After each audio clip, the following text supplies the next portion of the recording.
Bien, mes chers collègues, je vous, je vous remercie d'être présents ce matin pour cette audition matinale, ceux qui ont dû braver le froid et la neige. Moi, j'étais déjà à Paris hier soir, donc j'ai pas eu ces difficultés-là mais je me pensais quand même pour les Stéphanois ce matin. Voilà, le groupe de travail que nous co-présidons avec Aude Amadou sur les Jeux Olympiques et Paralympiques de Paris 2024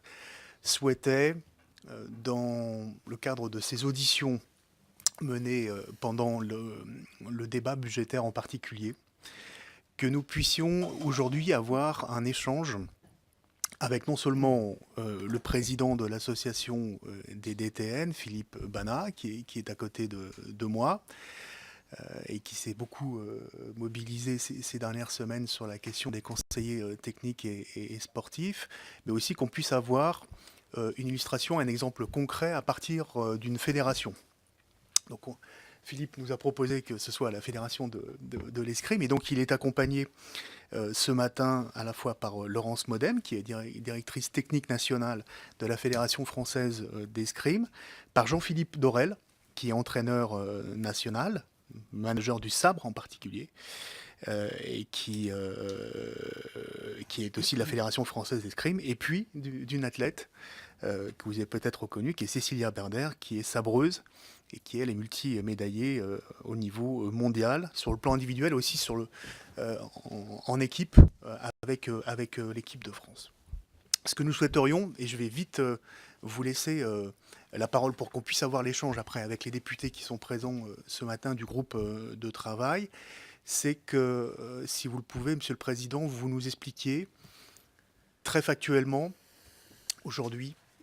à quoi servent les conseillers techniques et sportifs dans notre modèle sportif français. On sait qu'ils sont au nombre de 1600. On sait qu'aujourd'hui, ça représente un soutien financier de l'État sur la masse salariale, sur le programme 124 d'environ 120 millions d'euros.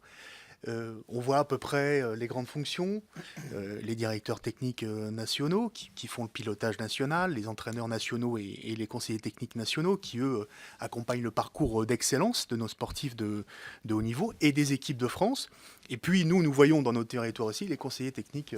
régionaux qui sont un petit peu plus sur le pilotage territorial. Mais aujourd'hui, je pense qu'il est important, dans un moment extrêmement confus sur la question du devenir du statut des conseillers techniques et sportifs, voire les débats qu'il y a eu au moment de la publication de la lettre de cadrage du ministère des Sports. Ça ne concerne pas simplement les personnels, les agents de l'État que sont les conseillers techniques et sportifs et leur statut, mais aussi les personnels des directions départementales ou des directions régionales. Et nous avons déjà commencé à avoir ces débats au niveau de la séance publique et des différentes commissions ici à l'Assemblée nationale. Mais est-ce que vous pouvez nous dire, au-delà de la question de la détection, de la formation, de l'entraînement des athlètes aujourd'hui, ce qui fait vraiment la force de ce modèle avec les conseillers techniques et sportifs et nous dire, bien évidemment, puisque vous avez fait des propositions aussi, comment on peut aussi améliorer leur gestion et ce système-là qui est un lien qui me paraît complètement indispensable pour que l'État puisse diffuser dans l'ensemble des fédérations et dans l'ensemble des territoires une politique publique qui est celle du sport. Je termine en disant que, puisqu'on a eu cet échange-là hier soir en commission des finances, qu'on a été à moitié rassuré sur les propos de la ministre des Sports concernant le devenir et le statut des conseillers techniques et sportifs. Alors autant on nous a dit